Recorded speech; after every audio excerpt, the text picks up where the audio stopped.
Good afternoon, and I'll call this Grant County Opioid Committee meeting to order with the prayer led by Mr. Poling and the Pledge of Allegiance led by myself. If you would stand. Lord Jesus, we come to you this day and we give you all praise and glory and thank you for all the blessings you give us. Let us make the right decisions for all the people. In your name we pray. Amen.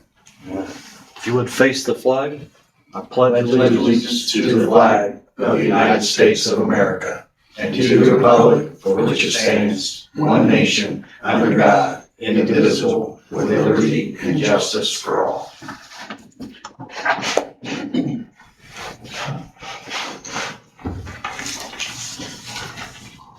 We'll note for the record that the sheriff, Commissioner Poling, Commissioner Middlesworth, and I believe we have Mr. Brinkle online as the committee members, which I believe we have a quorum. We'll move to item number 2, approval of the minutes from 12/15/2025. Are there any corrections to the minutes? If not, I entertain a motion.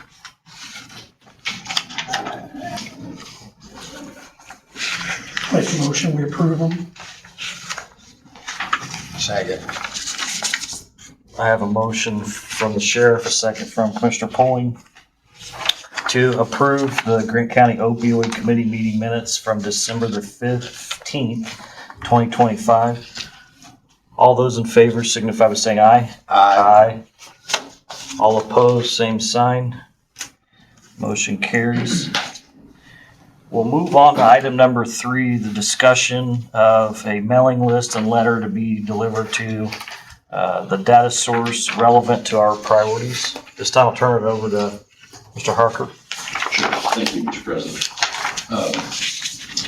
In your packet, you've received draft letters to various organizations requesting information. And so each request is slightly different because each organization will bring something different to the table. One thing I would like to add to the letters, in addition to the request for information, is give an invitation to the individual, to them or someone from their organization to be willing to come and offer what they think or their opinion on the opioid problem and some possible solutions. In drafting these, I was trying to figure out the best way to address them. I feel like they need to come from the committee, and that can either come from all the committee members or from the chair. And I'd contemplated having the committee members on the bottom of the letter request so that everybody knows who the committee members are. But because there is a sitting judge, I'm not sure we can do that.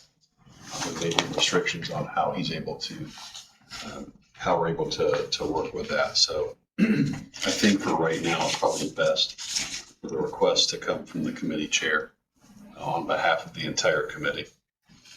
So with that, I'll open it up to any questions or thoughts on the requests themselves, including the organizations that they're going to and other organizations that might have information. So obviously the idea of sending these letters is to gather the data that the letter's requesting. Just for the record, Hancock County Sheriff's Office, Marion Health, the Community Foundation, Premier Care of Indiana, Grant County Probation, just the letters that we have so far. Yes. The one that went to Grant County Probation was specific for drug court. I spoke with Jeff Spitzer and he indicated to direct that to Mr. Henson. I believe we already have the report, so I'm not sure there's going to be anything else. It appeared to be pretty comprehensive. Trying to get some information. That report looked like it probably is going to give us a lot of what we're looking for. I was able to locate a community health assessment that Marion Health performed. And so we got a little bit of a guide for us to go from when drafting our local needs assessment on how this organization can make recommendations to the commissioners.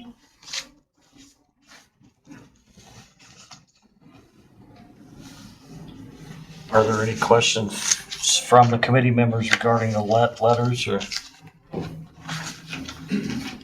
There is one change, the one to Marion Health. I spoke with Mr. Maynard, and he indicated that we should probably address the Marion Health one to Kelly Hochstetler. So I'll make that change if these letters are approved.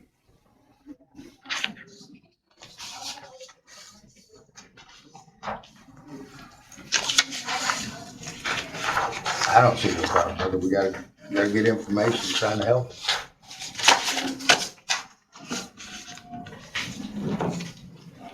Mr. President, if I will, if I can. Yeah, come to the podium if you'd like to address the body. Greg Maynard, Executive Director, Bridges to Health. We have the partnership with Marty and I were talking before the meeting. We were talking about the partnership. The core program is actually based out of Bridges to Health for the past 2 years. So as ED of Bridges, I'm certainly glad to submit our core data as part of this effort. Marion Health has a lot of things they do, but core is based out of Bridges. So I'll make sure you get Mr. Harker If you my can information. get that, and we'll send one to you as well. Thank you. Thank you. Boy. You're gonna need that more than I. Are there any other questions or comments?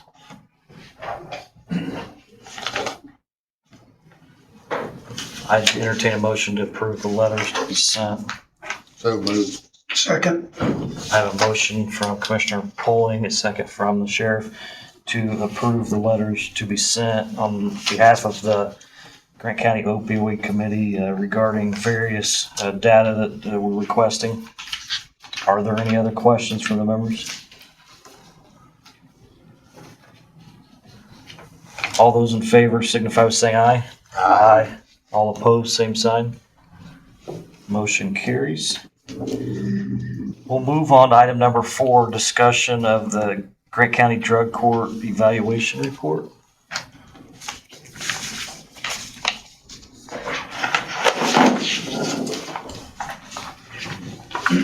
That's the good news.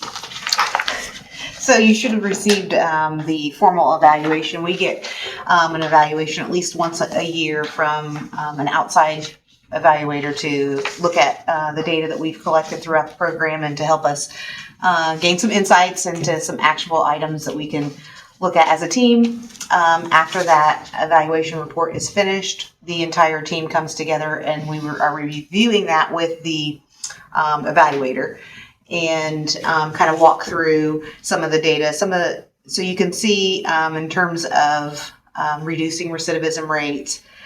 In the first paragraph, it talks about 19.5%. That's any participant, not just graduates. We get into the even more effective results when we look at graduates. But at this time, these are looking at like the lowest recidivism rates that we've experienced in drug court history.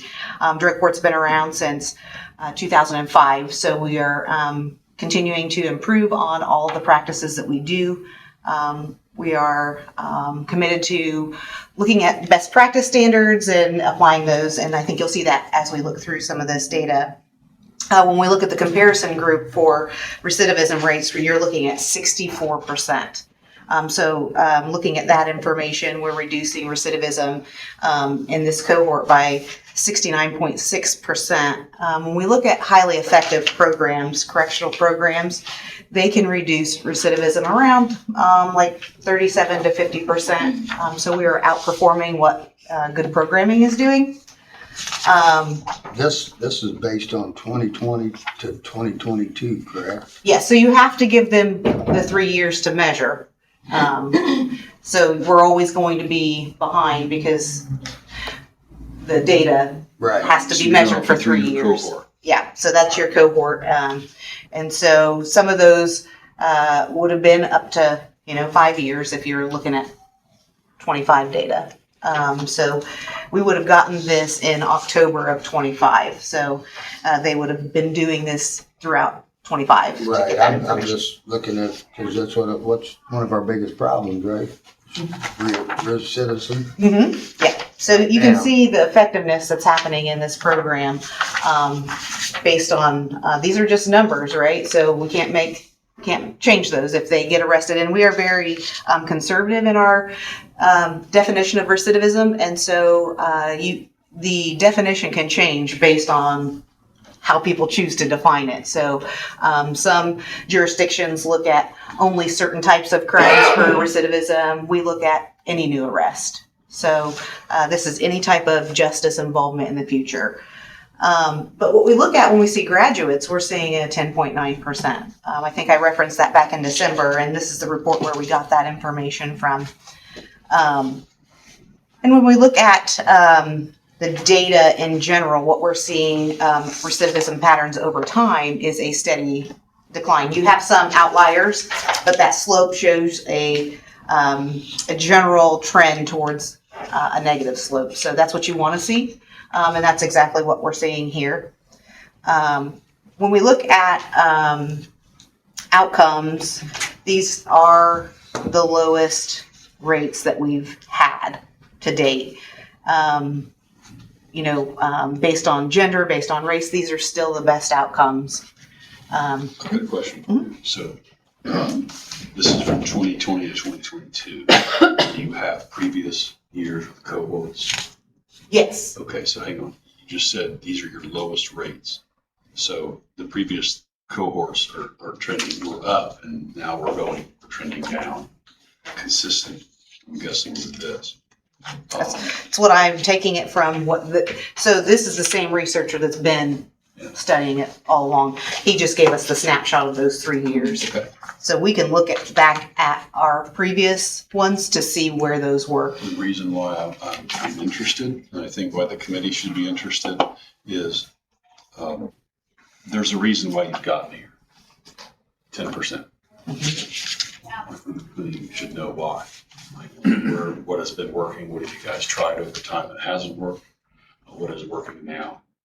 I think there's some good questions that the committee can then use to figure out where it fits in. Yeah, I think that's a great question. One of the biggest changes we did was in 2020. We got a BJA grant that allowed us to add one more probation officer. That position is the position that's in the opioid settlement funds. So that was a big change. Also during that time, we did the treatment coordination. So part of that grant allowed us to do the treatment coordination, which we turned into a position as well. Both of those did really well in that grant. That's why we moved forward with the request for the opioid settlement funds to keep those going. And so those have been highly effective. Those were two big changes in 2020 that happened. Just a quick question. Out of our jail population, or out of the number of inmates we have within our jail, what percentage qualify for the drug court? So I don't know that there's an easy question for that because each assessment has to have a risk assessment. So they have to be at least moderate or high risk, sometimes very high risk. And then they also have to have a biopsychosocial assessment done by both our staff and a treatment provider to be able to say there is substance dependency present. We can do certain assessments to tell us that there's a high probability of that happening. And I think that's one of the assessments that's in here that's referred to as the SASE. So that tells us that there's a high probability of substance dependence or substance misuse at this point. but we need a clinician to say there's actual substance. So we really don't know. It's hard to tell. You know, we used to, the last I knew, and this has been years and years ago, when we studied, we did a quick kind of assessment on the population in the jail. And at that time, when we looked at how many individuals use substances 3 days prior to arrest, it was like 80%. So if our population in the jail's 380, how many people do you have in your program? So the program capacity is 70. So you can get about 70 people in, and that's based on best practice standards. Now, we can get 70 people in, but do we get 70 people? And out of the 70 that get in, how many of them actually graduate? So we look According at, to this, it says 53%. yep, that would be for this cohort. About half would be successful, the other half struggle. So, and that's pretty common when you get into problem solving courts. Retention rates and graduation rates, they run about 50%. So when we're looking at the recidivism rate, are we including those that didn't make it through, or are we just including those that graduated successfully from the program? So that's the first paragraph talks about, on the first page, talks about the overall, right? And then it gets into those who graduate. So those who graduate are at 10.9%. And this one, it was saying 19.5 were rearrested. So looking at that, that's any participant during that period of time.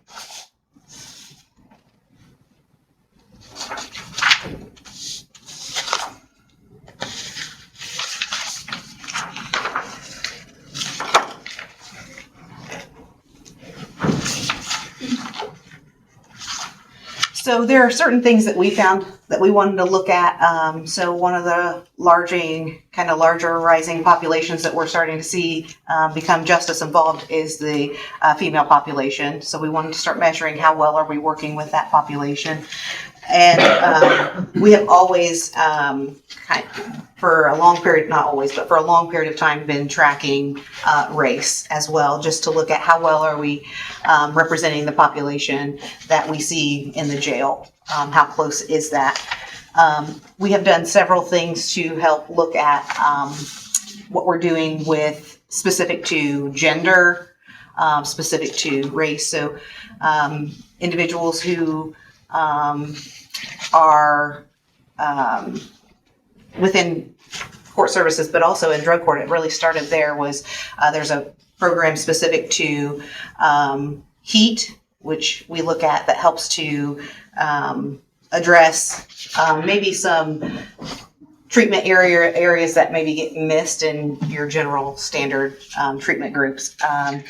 And we look at gender responsive groups and things like that we've been offering within our own department to kind of help address some of those things as well. Then when we look at, we also have, based on that, started a minority advisory board specific to drug court to help look at how do you get this information out to everybody so they have access to care. So we look at the indicators of change. So this one, if you look at, it's called SASSI, SASSI. This is looking at when they come in. You start to see that the bar is much higher. There's a lot of alcohol or other drugs being misused, and then at graduation significantly different.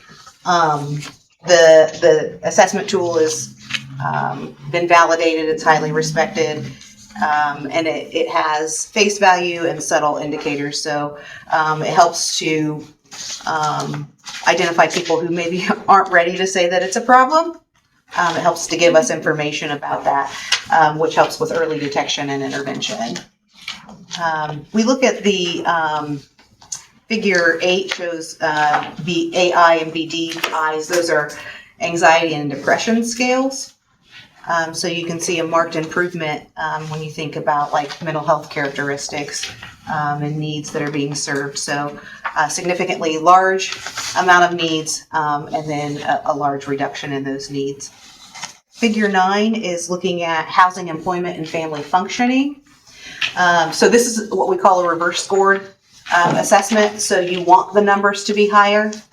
So as the numbers go up, people are getting better. So you start to see people coming in with housing, employment, and family relationship issues, and those are getting much better as they go through the program as well. And then when we look at incentives to sanctions ratio, it's been a long-standing piece of information that has been studied for many, many years about sanction to incentive ratio. A good general rule of thumb is 4 to 1. There is some emerging research that's showing a 6 to 1 is a pretty good spot to be. 6 incentives to 1 sanction when you're talking about influencing behavior change. And so you can see that since the overall one for like the average since 2019 is 6.4 to 1. So we are well within those standards as well. You can see again a huge change from 21, 22, 23, and 24. Again, looking at some of the things that we're doing, being intentional about applying what we know through research to be effective. So changing the way we do incentives, changing the way that we communicate with individuals about using positive reinforcement and things like that. The last part of the data talks about their experience while they were in the program. So this is talking about they get a chance to rate everybody they're involved with. So they rate the judge, they rate their probation officer, they rate treatment providers in the areas of helping them to stay substance free. How concerned do you think they were? How fair do you think the process was for you? And then how respectful were they with you? The information on the last couple pages is what we call qualitative research. So this is newer for this type of report. We wanted more information, and so this allows us to get some additional information that's helpful to kind of analyze some themes that are happening, areas for growth for the team. So we always take this information and say, okay, so what can we do better? What do we need to change? What's going really well? How do we keep that going? And so this was helpful, but we decided that we would like this information on a much more frequent basis. So we worked with, again, our researcher from the college to develop a survey that each participant will do at each phase that they're in. And so we will get more of this information. So those who don't persist to graduation, we still get their feedback. So it's allowing us to identify barriers, hopefully before they become significant barriers, but allowing us to get that feedback. So that was a new thing that we're launching here in the near future. So we'll be getting that information a whole lot more frequently. So we're not just capturing people who made it through graduation, we're capturing their experience throughout the time. So that's kind of a really quick overview of what's happening. I think you asked some really good questions about what we're doing that's effective. There are several things that we're doing in the past couple of years, one of which is access to service, like to care. So we're shortening the time that they are, when they're using, to getting into inpatient or residential or sober living. And that's one of the primary roles of the treatment coordinator. So back in 2024, this individual was able to do 39 different care coordination to residential services for treatment. Those 39 people bypassed the jail, right? So they're getting into services faster. And they also did 193 cognitive-based skill building interventions with people. In 25, we only captured that data so far up until September, so I've got to get the rest of that data. But that jumped to 48. So there are more people in need of services, or we're just starting to kind of get that to be more consistently used. But those individuals also were able to get care in a much more efficient way. They also coordinated 32 different transitional housing. So as people need to get sober living, or they need to transition from residential back into the community, there were 32 of those where that care was coordinated. Not here having a crisis. It could be that, but it could also be before you get back to the community, let's talk about your care to the return, right? So you're looking at a seamless approach to getting people into services. So being that kind of warm handoff between the two. In addition to those, this individual also did 905 cognitive-based skill building interventions. So when we look at effective programming, what research is showing is that cognitive behavioral programs focused on learning how to change the way that you think result in reducing future criminal behavior. So that's the best way to prevent that, is to help people learn how to change the way they think, right? So that's been shown over and over. And so that's what we've been focusing in on. We piloted some of this in drug court and reentry court, and then we went across the board for court services altogether because we saw the results coming in really strong. So we really focused on those. So there are a lot of things that are happening in the last several years that have been helping with some of those. Also, it's, just continuing to look at what do we know about the program. The coordinator has been there since inception, so there's a long-standing understanding of what the program is. Another case manager has been there a very long time as well. So they're just highly skilled, understanding the population that they're working with, and then bringing on additional resources. That's been helpful for us. Some big changes there. Got a question for you. Mm-hmm. On table 3, page 9, some of the suggestions for improvement. Number 2, more group activities and community engagement. I'm wondering if community service would be of assistance. So it is frequent that as a sanction they get community service not as a jail stay, right? So in lieu of a jail stay, they get community service. One of the things when they say service work, sometimes in like the self-help community, they do what they call service work. And so I wonder if that's what they're talking about as a group of people who are living in recovery. Could they do things in the community? Sometimes that means helping them coordinate some of that stuff. Okay. Is community service used regularly as a sanction? Yes. Do you have trouble? Do the participants in drug court struggle to find places to do the community service? Not generally.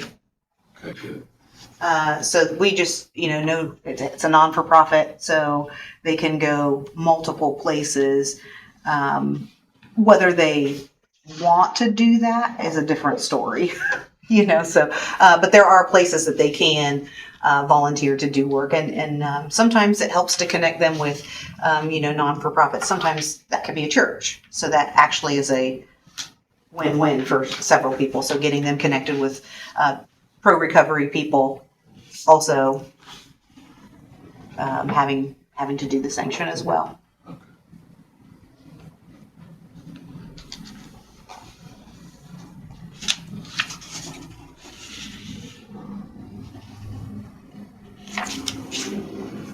Are there any other questions? I do have a comment, Mr. President. had the honor of actually being invited by a graduate of the last drug court to attend the drug court ceremony, and I can tell you it's a program that works. I mean, I think it was evident in that ceremony that it's a great program, and but he did say one thing that I kind of found interesting when he was giving his little speech. He did talk about the jail being the first place that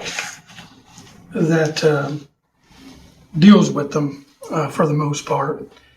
And really that got me thinking of, are we doing enough in the jail to help with our addicts? And I don't think that we are. I don't believe that we're doing, and some of it has to do because of space and different things like that. So we're trying to figure out a way to provide other assistance to them. I mean, drug court is great. I support it 110%, and we definitely need to keep doing that. But I think there's a lot more that needs to be done if we really want to help those who fight these addictions. But to hear their stories and to see their before and after pictures, it was just amazing. If you ever get a chance to go to one, I would highly recommend it, just to hear their stories on how they got from where they were to where they are. And a lot of them gave a lot of credit to the people helping them through the recovery process and things of that nature. But we were challenged at the jail, and so we have our staff kind of looking at what we can do to add and to help in that recovery while they're in the jail. Now, there's only 7 graduates in that ceremony. Now, is that 7 out of 70, or if there's 70 people in drug court, I'm assuming then that they're staggered on when they're graduating and things of that nature? They do 3 graduations a year. We actually had to add another graduation because we were having multiple graduates, and so we added a 3rd graduation. What happens is that it's a 4-phase program. They have like a 5th phase that's kind of if you're ready to graduate, but there is no graduation yet. But we usually, that's not used as much, but it's a mandatory 4-phase program, and so you have people in every single phase, and so we have to be careful, because if you have too many in phase 1, that's too many resources needed at the same time. So they are staggered, but as we anticipate graduations, we also bring in about the same number. I know at one point in time, not too long ago, we were over 70. So, which makes it a little resource heavy. So, but yeah, so it would be multiple different, phases. The coordinator tracks how many is in each phase every week. And so we know people who are in phase 1, they have, if you saw that it can be overwhelming at time, it is, because they're in group multiple times a week. They're reporting to probation once a week. They're in court once a week. They have drug screens at random, And they talked about that. They talked about how making sure you're having your schedule down. I mean, it was very interesting. So if you ever have a chance to go to one, I'd definitely recommend it. It was neat to see these individuals go up there and talk about their journey. Are there any other questions or comments? Just a quick one, if you don't mind. So you have 70-ish in your program most of the time. When are the assessments done? And do you have a hopper or a waiting list for people to come in to the program? So everybody that comes into the program has to be, we have to have permission from the prosecutor. Okay. So that they would allow that participation, that they would, because they come on a plea agreement. So the prosecutor says, I'm okay with it. Then our coordinator will do the initial assessment. Then the treatment provider will do the assessment. They will give us the results and make a recommendation as to appropriateness for a program. And then it'll get filed with the court, and then they'll have their sentencing. So not sure if that answers your question. I just kind of wanted to, how do you get into the program? How does it start? Yeah, it can come from, actually, referrals can come from several different ways. So if the jail sees somebody and says, they might be a good candidate, and they email the coordinator then can email the prosecutor. It can come from their attorneys, it can come from a family member, it could come from somebody in the community saying, I think they'd be really good.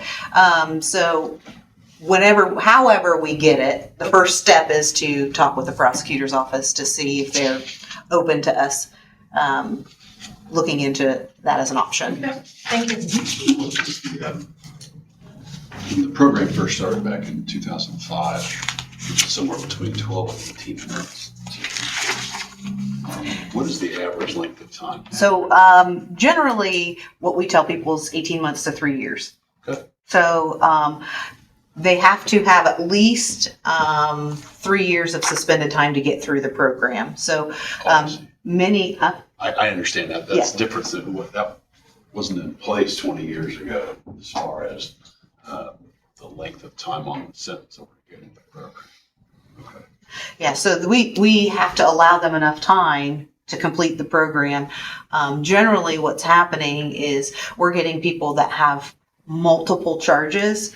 So then they end up getting, some of the suspended time can be up to 18 years, so you're looking at significantly changing the trajectory of their life if they are successful in recovery. So some of them are 3-year pleas, the suspended time, and some of them are multiple charges and they have a significant amount of time to serve if they aren't successful. I have one more question. What percentage of those assessed actually get into the program? I would have to ask. I'd have to look. I don't know that right off the top of my head. But generally, I would say majority of people who are assessed meet the criteria. So how many people request to go on the program that don't meet the criteria? We would have to look. I can ask our coordinator who should be tracking that information, but generally what would make them not appropriate would be low risk. Because if you put a low risk program in a program like this, we will make them worse. They will end up in jail generally, worse off. And then, or else they kind of skate through and they don't need it and they're taking up resources for somebody who does. So we try to focus on moderate and high risk. And so as long as they're meeting that criteria with substance use. So are you picking those that are more likely to pass or make it through the program?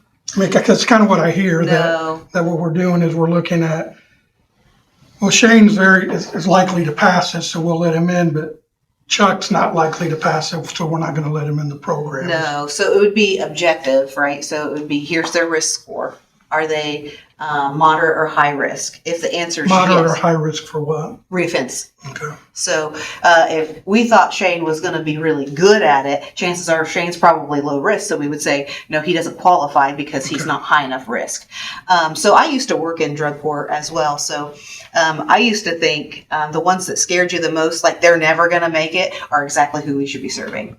So you look at them and say, oh, they're never going to make it. Come on in, because that's who we need to serve. So I would say we tend to target the appropriate population, not based on who we think will be successful. That's not helpful for our community at all. If we're picking people to be successful, the program would look really good for a while, because then you make people worse in the long run. Melissa, you might also share about, that's the reason for the additional position, because we had so many people to come into drug court. Yeah, so that was the original for the BJA grant back in 2020, was because we knew we have to expand because the need was there. And so instead of asking the council at the time to give us another position, we went for a federal grant and we received it. And we were able to keep that grant until 24, part of 24, because we got a no cost extension. Something happened in 2020 that slowed everything down. So it changed some of those things, but that's why we expanded, because we were doing well. There was a need for more. but we were maxed out at what we could do. So you're saying the high risk is those who are at higher risk of using again or being rearrested? So that would be a high risk to reoffend, whether that be, so it's new charges, right? So high risk that they are going to be rearrested in the future. And so what we use is what's called an IRAS. It's a normed and validated risk assessment tool that goes across the state of Indiana. So everybody has to use those. And we use those to base our decision on the risk assessment. So it's pretty straightforward. If you follow the guidelines of that assessment tool, you'll come up with a risk assessment. So it's kind of like how insurance rates are created. So you answer a bunch of questions when you go to get an insurance policy, and they say, here's your premium. This is how much it's going to cost to insure you. Similar to that, saying, because they're measuring a risk for a claim, we're measuring a risk for reoffense. So it's a mathematical equation of the likelihood that they're going to be rearrested in the future. And so that's what we use. The whole state uses that assessment. So it comes out of University of Cincinnati, which is well known for their work in corrections. So it's been normed and validated for Indiana. So that's what we use to establish. It's not like we think they're going to get in trouble again. It's just going to say, here's the likelihood that they will. They're at moderate risk or high risk to reoffend. Do you have data on the occurrence of mental health disorders on top of the substance use? For drug court participants? So I don't have it like on the top of my head. So what happened was prior to us establishing a mental health court here in the county, drug court kind of served as the de facto mental health court as well. So there's a high prevalence of mental health and substance use together. So it's called co-occurring disorder, and there's a high prevalence of that. What you'll see also in one of these tables that looks at the depression and anxiety, you'll see the prevalence a little bit there, because when they're coming in, they're saying, I have these symptoms. So it measures the symptoms. It's not saying, are you anxious? Are you depressed? It's measuring some of those things that indicate the diagnosis of anxiety or depression. So figure 8 shows, where people are kind of ranking on those, and when they come in and when they exit. So there is a high prevalence of co-occurring disorder. Okay, that was in, I know you've already given us your report, but that was one of the questions in the request that was sent off to Mike. So if you could just make sure you get that. Sure. I think that's, we've requested similar information from Radiant Health to figure out, get a better think grasp. so every year every state certified problem solving court has to turn in what's called performance measures to the state, and I believe some of those are in that report, so we can look to see if that's on his report. If not, we can go back through, so we kind of try to track it on the back end differently. Yeah, we're trying to make it as easy on you as possible. I'm sure with all your different federal requirements that it's there somewhere. Mm-hmm. So that'd be great. Thank you. Mm-hmm.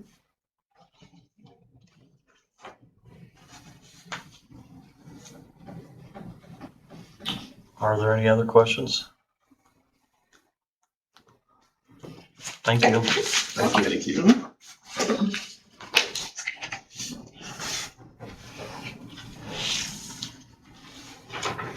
Do any of the members have anything else for the good of the order? I do. I'd like to pass something out to everyone just to kind of look at it. As I mentioned at the last meeting, we're looking at trying to get someone to evaluate all of our inmates so we can have actually a number of what we're dealing with. I don't know that we have the national average of what population of your inmates are mental health or addiction, having addiction issues. Right now, we're waiting on a grant that we put in with the city of Marion to partner with them, and if they partner with us, we want to bring to you, or whether they partner with us or not, we want to bring to the committee a plan to try to get an individual as part of our staff at the jail that can help with assessments, help direct people to different programs from within the jail, and actually partner with what probation is already doing. I think, in fact, probably we'll have to meet with Melissa and them a little bit more. But Dr. Jada Ontario put this together for us, and she said she'd be willing to come in and let you guys know what the program's all about. Maybe at our next meeting if you'd like. But I'd like to find out first if Marion's going to approve our grant. Because they're having a hard time getting rid of some of their restricted funds. So we're hoping that they're able to kind of throw it our way and help us out with some jail programs. That the jails we toured, they have a needs assessment coordinator. What's that? It's a needs assessment coordinator, right? Right. No, And I think that's something we've been lacking. To be honest with you, we really don't have a good idea of what percentage of our population have addiction issues or mental health issues or co-occurring issues. And I think really to attack the problem, it would be nice to know what the problem is and how big the problem is in our jail so that we can then get a strategy to address those issues. But I think we have a lot of good programs out there that are helping. The fact that we're going, I believe either this Friday or next Friday to Wabash to talk to the sheriff over there about their JCAP program to see if we can get that here in Grant County. I just know we need to do more. What we're doing now is great, but I believe the more you do, I think the better success you can have in addressing this issue. But then again, also we don't want to duplicate services either, so we want to make sure we do sit down with the other entities and come up with a good strategic plan.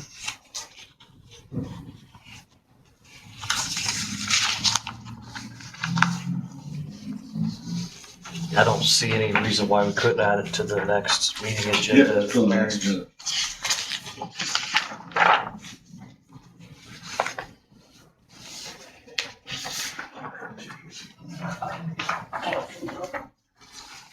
Are there any other items for the good of the order? I'm sorry. No, you're fine. Any other items for the good of the order? Nope. So hopefully, for the next meeting, we'll add this to the agenda, and then we should have, my goal is to have the information back by roughly April 1st. And we should be able to discuss what we received at the next meeting. At this time, I'll go ahead and open it up for public comment. If there's anybody here that would like to comment, just come to the podium and state your name and your affiliates for the record or address. I don't believe there's anybody online. Is there a motion for adjournment? So moved. Second. I have a motion and a second for adjournment. All those in favor signify by saying aye. Aye. Aye. All opposed, same sign. Motion carries. Somebody do that for a corporation.